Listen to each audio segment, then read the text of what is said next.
Hello everyone, welcome back to our channel Sujata Logs. Today's special recipe for all chocolate lovers. Super soft, rich, fully chocolatey home made eggless fudgy brownie ఏ విధంగా చేసుకోవాలో ఎప్పుడు చూసేద్దాం. No eggs but same bakery స్టైల్లో ఉంటుంది taste and texture కూడా. So నేనైతే ఈ మౌల్డ్ వాడుతుంది బ్రౌనీకి అనుకుంటున్నారా, నా దగ్గర ఇదే మౌల్డ్ ఉంది, సో అందుకే వాడిన. ఇప్పుడైతే మనం బటర్ని మెల్ట్ చేసుకోవాలి డబుల్ బాయిలింగ్ మెథడ్లో. బటర్ని అయితే 60 grams తీసుకొని మంచిగా డబుల్ బాయిలింగ్ మెథడ్లో మెల్ట్ చేసుకోవాలి. మెల్ట్ అయిన తర్వాత దీంట్లో డార్క్ చాక్లెట్ అయితే తీసుకోవాలి. 140 grams డార్క్ కాంపౌండ్ అయితే తీసుకొని చిన్నగా చాప్ చేసుకొని బటర్ మెల్ట్ అయిన బటర్లో అయితే వేసుకొని కలుపుకుంటూ మెల్ట్ చేసుకోవాలి. అప్పుడు మంచిగా మనకు డార్క్ చాక్లెట్ కూడా మెల్ట్ అయిపోతుంది. సో ఈ విధంగా డబుల్ బాయిలింగ్ మెథడ్లో ట్రై చేస్తే మంచిగా మాడకుండా నీట్గా మెల్ట్ అయిపోతాయి మనకు. ఈ విధంగా మెల్ట్ అయిన తర్వాత నెక్స్ట్ అయితే పౌడర్డ్ షుగర్ అయితే యాడ్ చేసుకోవాలి. షుగర్ని మిక్సీ పట్టుకొని పౌడర్గా చేసుకొని 65 grams మనమైతే పౌడర్ షుగర్ అయితే యాడ్ చేసుకోవాలి. దీంట్లో ఇది యాడ్ చేసుకున్న తర్వాత మళ్ళీ మంచిగా ఈ షుగర్ పౌడర్ అనేది దాంట్లో కలిసేలాగా మన స్పాచులాతో నీట్గా కలిపేసుకోవాలి. ఈ విధంగా కలుపుకున్న తర్వాత నెక్స్ట్ అయితే దీంట్లో మిల్క్ మేడ్ అయితే యాడ్ చేయాలి.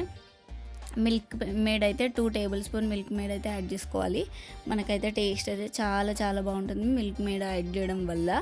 సో ఈ ఇంగ్రీడియంట్స్ అన్ని కలుపుకున్న తర్వాత నెక్స్ట్ అయితే మిల్క్ కూడా యాడ్ చేసుకోవాలి. 1/2 cup మిల్క్ అయితే యాడ్ చేసుకొని మొత్తం ఈ ఇంగ్రీడియంట్స్ అన్నీ నీట్గా కలుపుకోవాలి.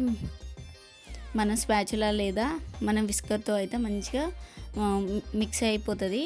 సో విస్కర్తో నీట్గా ఈ విధంగా కలుపుకోవాలి. నీట్గా ఈ విధంగా కలుపుకున్న తర్వాత నెక్స్ట్ అయితే మనం మైదా అయితే జల్లించుకోవాలండి.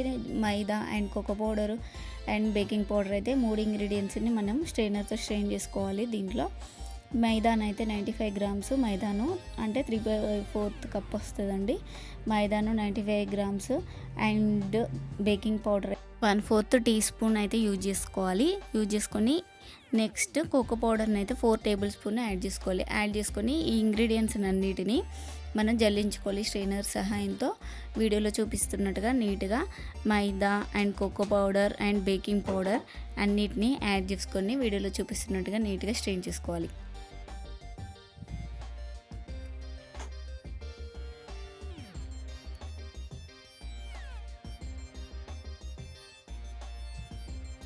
దీంట్లో బేకింగ్ సోడా అనేది యూజ్ చేయమండి. సో ఓన్లీ బేకింగ్ పౌడరే యూజ్ చేస్తాం. సో ఈ విధంగా 1/4 teaspoon మాత్రమే బేకింగ్ పౌడర్ అనేది యూజ్ చేయాలి. ఈ ఇంగ్రీడియంట్స్ అన్నిటిని మనం ఈ చాక్లెట్ మిక్చర్లో మంచిగా నీట్గా కలుపుకోవాలి. విస్కర్తోనే ఈ విధంగా నీట్గా కలుపుకోవాలండి.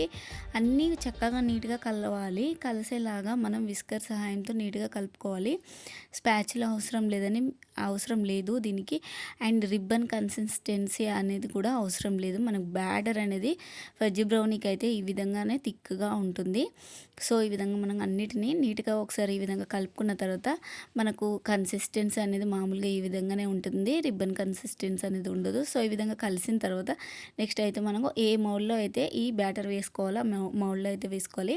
ఎక్కువగా ఫజ్జీ బ్రౌనీకి అయితే స్క్వేర్ మౌల్డ్ అయితే యూజ్ చేస్తారు. సో నా దగ్గర ఈ మౌల్డ్ మాత్రమే ఈ టిన్ మాత్రమే ఉంది. సో దీంట్లో అయితే వేసుకున్నా బ్యాటర్ మొత్తం నీట్గా ఈ విధంగా వేసుకున్నా. దీంట్లో బటర్ పేపర్ కూడా యూజ్ చేసుకోవచ్చు. బటర్ పేపర్ పెట్టి కూడా ఈ బ్యాటర్ అనేది వేసుకోవచ్చు. సో నేను దీంట్లో ఆయిల్ గ్రీజ్ చేసి కొంచెం మైదా అయితే జల్లించుకొని ఈ విధంగా వేసుకున్నా. ఈ బ్యాటర్ వేసుకున్న తర్వాత పైన కొంచెం బ్రౌనీ మన డార్క్ కాంపౌండ్ అయితే ముక్కలుగా కట్ చేసుకొని వేసుకున్నా అండి. నేను స్టవ్ మీద ఫ్రీ హీట్కి ఒక ప్యాన్ తీసుకొని దాంట్లో స్టాండ్ పెట్టుకొని ముందే మూత పెట్టుకొని 10 minutes ప్రీ హీట్ చేసుకున్న తర్వాత మనం బ్యాటర్ వేసుకున్న ఈ కేక్ టిన్ని దాంట్లో ప్లేస్ చేసి మూత పెట్టుకొని ఒక 30 to 40 minutes అయితే మంచిగా స్లో ఫ్లేమ్లో కుక్ చేసుకుంటే మనకి ఎంతో టేస్టీ అయినా ఫజ్జీ బ్రౌనీ అయితే రెడీ అయిపోతుంది. ఎగ్లెస్ ఫజ్జీ బ్రౌనీ టేస్ట్ అయితే చాలా బాగుంటుంది. కంపల్సరీ ట్రై చేయండి. మొత్తం చల్లారాక నైఫ్తో హెడ్జెస్ అన్నీ కట్ చేసి డిమోల్డ్ చేసుకుంటే పర్ఫెక్ట్గా మనకు డిమోల్డ్ అయిపోతుంది fudgy brownie. Home made fudgy brownie మీకు ఎవరికైనా కావాలంటే వెంటనే పైన ఉన్న నెంబర్కి DM చేయండి. And home made chocolate also. And ఇలాంటివి హెల్దీ అండ్ చాక్లెట్ వీడియోస్కి అండ్ టేస్టీ రెసిపీస్ కోసం మన ఛానల్ని సబ్స్క్రైబ్ చేసుకోవడం మర్చిపోద్దు. And thanks for watching.